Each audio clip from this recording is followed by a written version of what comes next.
আর মাত্র কয়েক সেকেন্ড। আরিফ চোখ বন্ধ করে সর্বশক্তি দিয়ে ইমার্জেন্সি ব্রেক টেনে ধরল। চাকার বিকট শব্দ, পুরো ট্রেন কেঁপে উঠল। হঠাৎ চারিদিকে সাদা আলো ছড়িয়ে পড়ল। আরিফ মাটিতে পড়ে গেল। কিছুক্ষণ পর ধীরে ধীরে চোখ খুলতেই দেখলো সে আবার সেই পুরনো স্টেশনে। চারিদিকে নিস্তব্ধতা, ট্রেন নেই, সেই মেয়েটিও নেই, শুধু প্ল্যাটফর্মের বেঞ্চে পড়ে আছে একটি পুরনো ডায়েরি। ডায়েরির প্রথম পাতায় লেখা আছে, যদি কেউ এইটা পড়ো জেনে রেখো দুর্ঘটনা কোনো দুর্ঘটনাই ছিল না। আরিফ কাপা হাতে পাতা উল্টালো। প্রতিটি পাতায় একই মানুষের নাম লেখা, একই নাম বারবার। শেষ পাতায় এসে তার বুকটা হিম হয়ে গেল।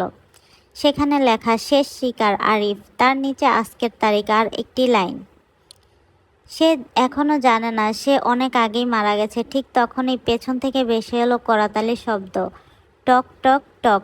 আরিফ ধীরে ধীরে ঘুরে তাকালো। কালো পোশাক পরা সেই লোকটা অন্ধকার থেকে বেরিয়ে এলো। তার মুখে অদ্ভুত হাসি। সে বলল, অভিনন্দন আরিফ, তুমি অবশেষে সত্যের দরজায় পৌঁছে গেছো। কিন্তু সবচেয়ে বড় সত্য এখনো জানো না। আরিফ কাপা গলায় বলল, কোন সত্য? লোকটা তার হাতে একটি ভাঙা আয়না তুলে দিল। আয়নাতে তাকাতে আরিফের নিঃশ্বাস থেমে গেল। আয়নায় তার নিজের মুখ নেই।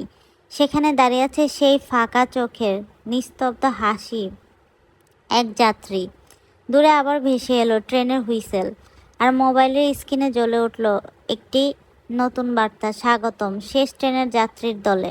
যে ট্রেনে কেউ নামতে পারে না। মোবাইলের স্ক্রিনের আলো হঠাৎ নিভে গেল। চারিদিকে আবার সেই ভয়ঙ্কর নীরবতা। আরিফের হাত থেকে ভাঙা আয়নাটা মাটিতে পড়তেই ঠাস, আয়নাটা শত শত টুকরো হয়ে গেল। কিন্তু অদ্ভুত ব্যাপার, প্রতিটি টুকরোতেই দেখা যাচ্ছে একজন মানুষের মুখ। কেউ কাঁদছে, কেউ চিৎকার করছে, কেউ ট্রেনের জানালায় হাত রেখে মুক্তি চাইছে। হঠাৎ কালো পোশাকের লোকটা বলল, এরা সবাই ট্রেনের যাত্রী, কেউ নিজের ভাগ্য থেকে পালাতে পারেনি। আরিফ কাপা গলায় জিজ্ঞেস করলো, তাহলে আমি কি সত্যি মারা গেছি? লোকটা মৃদু হেসে উত্তর দিল, মৃত্যুর শেষ নেই আরিফ, কিন্তু আত্মা এমন এক পথে আটকে যায় যেখান থেকে ফেরার রাস্তা থাকে না। ঠিক তখনই দূরের ট্রেনের হুইসেল শোনা গেল। ঘন কুয়াশা ভেদ করে ধীরে ধীরে কালো রঙের সেই ট্রেনটা আবার স্টেশনে এসে থামলো। দরজাটা নিজে থেকেই খুলে গেল।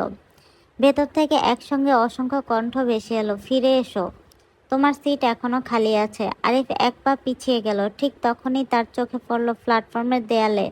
সেখানে রক্তের মতো লাল অক্ষরে লেখা, যে একবার এই ট্রেনে ওঠে সে আর কখনো নামতে পারে না। হঠাৎ তার কাঁধে কেউ হাত রাখলো। আরিফ ঘুরে দাঁড়িয়ে দেখলো সেই মেয়েটি, কিন্তু এবার তার চোখ দুটো আর ফাঁকা নয়, সে কাঁদছে। মেয়েটি ফিসফিস করে বলল, পালাও, আজও সময় আছে, ওরা তোমাকে চালক বানাতে চায়।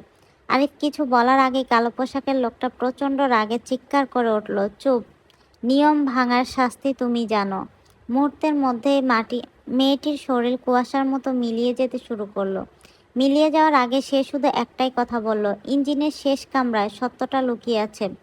ট্রেনের সব দরজা একসঙ্গে বন্ধ হতে শুরু করলো। আরিফ দৌড়ে এগিয়ে গেল। সে জানে এই ট্রেনে আর একবার উঠলে হয়তো আর কখনো ফিরতে পারবে না। তবু সত্য জানার জন্য সে শেষ মুহূর্তে লাফ দিয়ে ট্রেনে উঠল। দরজা বন্ধ হয়ে গেল। ট্রেন ধীরে ধীরে অন্ধকারের দিকে ছুটতে শুরু করলো। গল্পের আজকের পর্ব আমি এখানেই শেষ করতেছি। না হয় গল্পটা অনেক বেশি বড় হয়ে যাবে। আপনারা যদি পরবর্তী পর্বগুলো শুনতে চান তাহলে আমার ইউটিউব চ্যানেলে গিয়ে সাবস্ক্রাইব করে দিয়ে আসতে পারেন। ইউটিউব লিংক আমার টিকটক বায়োতে দেওয়া আছে। আর ভিডিওটাতে প্লিজ একটা লাইক দিয়ে দিবেন।